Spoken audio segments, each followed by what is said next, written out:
Prime Minister, instead of defending his taxes, resorted to a really wacko and unhinged claim that if Canadians just paid more taxes, there would be suddenly less fires. I thought that water and not taxes put out fires. The House of Commons is back in session, and Justin Trudeau and Pierre Poilievre go toe-to-toe. And Pierre Poilievre absolutely humiliates and mocks Trudeau over and over and over. This is a hilarious session to watch. Let's check it out. For this episode, I'm going to be minimizing Justin Trudeau's responses to the bare minimum because he just keeps saying the same thing over and over like a broken record player. I see your guys' comments. You guys don't want to hear him. I get it. I don't want to hear him either. I'll minimize him to the absolute bare minimum. Loblaws is teaming up with Rogers and Bell to rip off Canadians with their cell phone prices. We know they're going to limit choices, and limiting choices means higher prices for Canadians. Mr. Speaker, normally the NDP leader is well worth ignoring, but I just can't help myself. He says that the Prime Minister acts like he has no power to stop all of these greedy CEOs from ripping off consumers. Who else has the power? Well, the guy that joined the government 2 years ago. He's been in power during the worst food price inflation in over 4 decades. Will the Prime Minister agree with me that his carbon tax coalition is nothing more than an anti-competitive price-fixing scheme that is costing Canadians at the grocery store?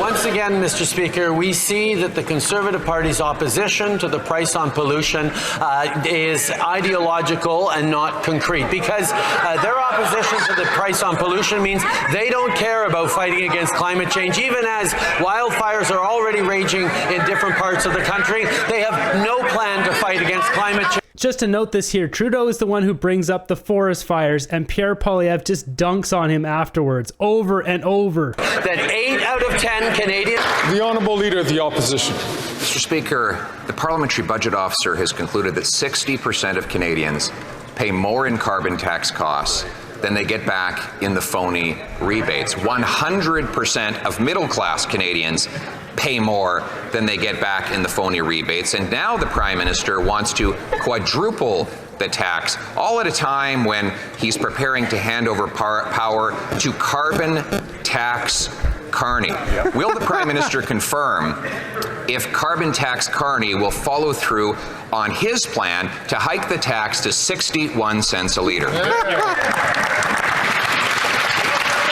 Mr. Speaker, that 8 out of 10 Canadians better off with more money in their pockets. That is money in their pockets that the Leader of the Opposition would take away because of his ideological crusade against climate action. What's interesting, remember Justin Trudeau was the one who brought up the forest fires. Justin Trudeau was speaking in Philadelphia, and as Marty up north says here, we've already started another wildfire season in Canada. It's a Freudian slip. He's telling us the truth. Whether it's the impacts of climate change, we've already started another wildfire season in Canada, so I apologize in advance. Whether it's the impacts of climate change, we've already started another wildfire season in Canada. That is a Freudian slip. This just keeps getting better and better. His ideological opposition to take any action in fighting climate change. Well, Mr. Speaker, I can tell you, in Conservative ridings right across the country, people are worried about droughts, people are worried about floods, people are worried about wildfires that are more and more severe. Canadians need a clean plan to fight climate change, which is something he hasn't put forward while we are fighting climate change and putting money in people's pockets. The Prime Minister's carbon tax applies on barns, on grain drying, on fertilizers, on off-farm vehicles. It costs literally tens of thousands of dollars for many individual farmers, all of which gets passed on. But the Prime Minister, instead of defending his taxes, resorted to a really wacko and unhinged claim that if Canadians just paid more taxes, there would be suddenly less fires. I thought that water and not taxes put out fires. Maybe the Prime Minister can clarify, how high would his tax have to go for forest fires to stop? Yeah. The Right Honourable Prime Minister. Mr. Speaker, Canadians are facing the impacts of the extreme weather events that come from climate change. They're unfortunately getting worse and worse every year. Fight against climate change because the world needs to successfully fight climate change. We will continue to fight climate change, Mr. Speaker, and put more money in people's pockets while he sits with his arms crossed and no plan. He didn't answer my question. Now he says that his taxes are going to make Canada a high-tech wonderland. Before, his claim was that it was going to stop forest fires. It's him that made the link, not me. Obviously, I think the link between the two is absolutely ridiculous because his tax is not an environmental plan. It's a money-collecting plan. It's a plan of government greed. So I'll ask the question again. He wants to hike the tax to 61 cents a litre. If it gets to that high and people are all starving in the streets, will that stop the forest fires? Speaker, in the Leader of the Opposition's desire to make clever rhetorical points, he actually completely ignores the basic facts. The price on pollution is revenue neutral for the federal government. 8 out of 10 Canada carbon rebate, that's a plan to fight climate change and put money in people's pockets. Mr. Speaker, I'm sorry to be too clever for the Prime Minister, but he's the one who made the argument that high taxes would stop forest fires, and now he can't tell us how high the tax would go to put all the fires out. He went on now to say that his tax is revenue neutral. Well, you don't have to be too clever to read the government's own published documents, which shows that he has collected $2 billion more in taxes than he's given back in rebates. That's why 100% of middle-class Canadians pay more than they get back. So once again, will he tell those middle-class people how high the tax would have to go for the fires to stop? I believe the numbers were something like 21 billion was collected, but only 19 billion was given back. Is an extra, I think it was 2.1 billion extra dollars they've taken from us. Mr. Speaker, what we just saw is climate denialism at its finest.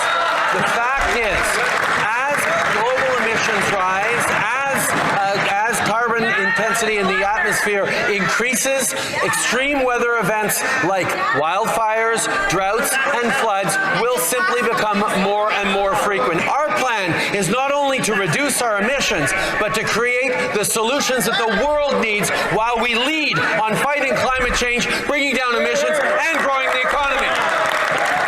Name one of those solutions. There's none. They're just taking our money. They're doing nothing. They're literally doing nothing. Not only are they doing nothing, they could have done something. What we've got here is, look at this, Greece to acquire 7 new water bombers. Where might they be building these water bombers, you might ask? Well, you can see here, this is March 22nd, 2024. This is a new article. These water bombers being purchased by Greece are coming from Calgary-based de Havilland Aircraft of Canada will manufacture the aircrafts. This is a company in Calgary that are building these water bombers. Why are we not spending our money on water bombers with a company right in Calgary where they need the water bombers? Now, I got nothing against this company. I mean, if someone wants to pay you for water bombers, build the water bombers, but it should be us getting this company to build us water bombers. Let's look at the price here, $392 million for 7 water bombers. So I did the math on that. It's $56 million, something like that. That's USD. We can convert it to CAD. That's going to be higher. But then I looked up, there are some other water bombers you could buy elsewhere for $37 million. So doing the math here, say we're just saying $60 million to buy a water bomber, which is somewhere in between those two numbers.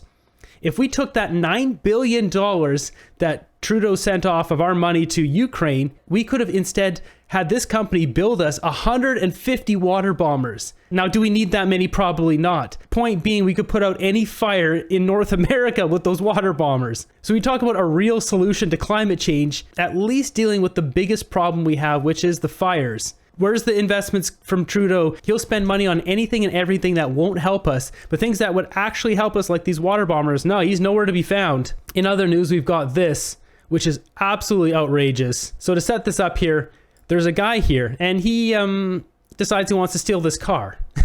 And then he decides he wants to steal another car. And then there's a bigger vehicle he wants to steal. I won't spoil the surprise. As the Justin Trudeau's Ego account says, today one of my cultural enrichers was caught on camera enriching our culture. I'm so proud of my unvetted mass migration policies. That's why I'll continue to bring people like this to Canada as long as they promise to vote for me. I'm gonna have to like... What's going on? Yeah, YouTube gets weird with audio sometimes. So he is now... Red is coming off of him. He's got some strawberry jam. And he's now trying to get into this one. This guy drives off. What's going on? What's going on? So now you think it's over, right? No, there's a fire truck and he's gonna try to steal the fire truck. Look at this idiot. Oh, he's punching the... Oh, man. No, that's the wrong guy to punch. The firefighters are so strong. What is this guy doing? Look at this. Bystander jumps in. Look at the bystander's ready to... Look at this bystander. Kaboom. Look at all these other bystanders getting up here. So you can see the firefighters got him here. I want to see what happens next. I was kind of hoping for like a full-on suplex, like over the top ropes, maybe some atomic elbow. This is the most ridiculous thing ever. Like, this needs to be immediate deportation. Just get this crap out of our country. In no time, no day, no world, no nothing is it okay to jump onto a fire truck and punch a firefighter in the head. That is the most disgraceful thing. That's like going and punching a nurse or a doctor or something. Like, get this guy out of here. Let's look at the comments. This is the new GTA 6. Graphics are so realistic. Good my lord, Canada first. Next up, we have an equally shocking video here coming from the UK. It says here, a British family returns to UK after a holiday in France and find an unwelcome surprise. They're not going to believe this. So this is his vehicle. He just got home. He realized something was a little bit off about his cargo container. So he decided to call the cops. What did he find inside? Take a guess. He's got to cut it open. There we go. What's inside there?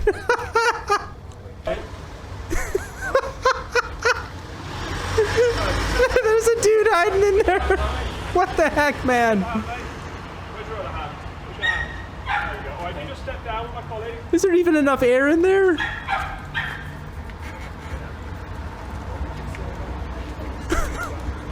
He's a little guy, but still.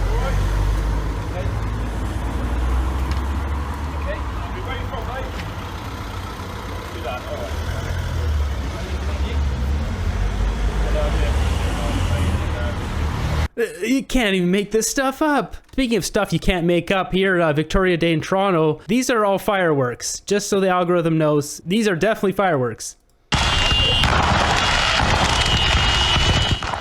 Yeah, we'll just mute that a little bit here, but... Fireworks, definitely... Movie! So yeah, that's crazy. These guys are running around with fireworks in their hands. This is so illegal. Where are the cops? They do not care about anyone or respect anything. Yes. Next up, we've got this article here. It says, it's such a huge insult to my parents and other immigrants who came here the right way back in the day. They didn't bypass the system by coming here on a spousal work permit, a visitor visa that converts into a work permit, or as fake students. The Rebel News article here says feds permitted over 2 million foreigners into the country last year. Canada's immigration data for 2023 uncovered 471,550 permanent residents and 766,000 temporary foreign workers, and 1 million recipients of foreign study permits entered the country. That's too much. It's way too much. Jumping over to my group here, what do we got today? Not all clowns wear makeup. That's very topical, on point. Oh, we got an old Trudeau clip. Is there anything you've learned from the experiences that both your parents have gone through? But nothing I should talk about on camera, I think. Ah, the politician already. No. Never. I'm going to be a teacher. I don't like politics.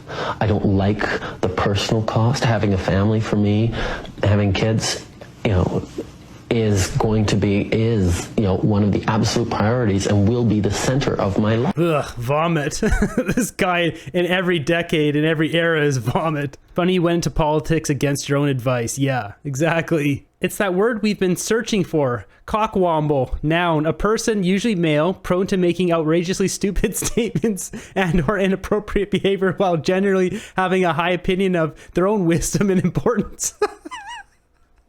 Male athletes when they're terrible at sports.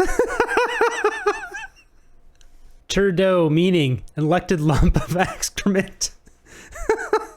This broke back. It's gonna be copyright. We'll turn that off.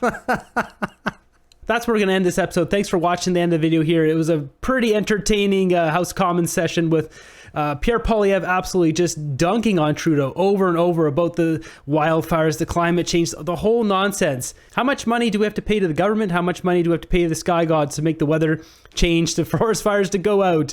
We all know it's a big scam. So be sure to like the video, subscribe, turn on the notifications if you haven't yet. We'll keep fighting for freedom. I'll see you guys in the next one.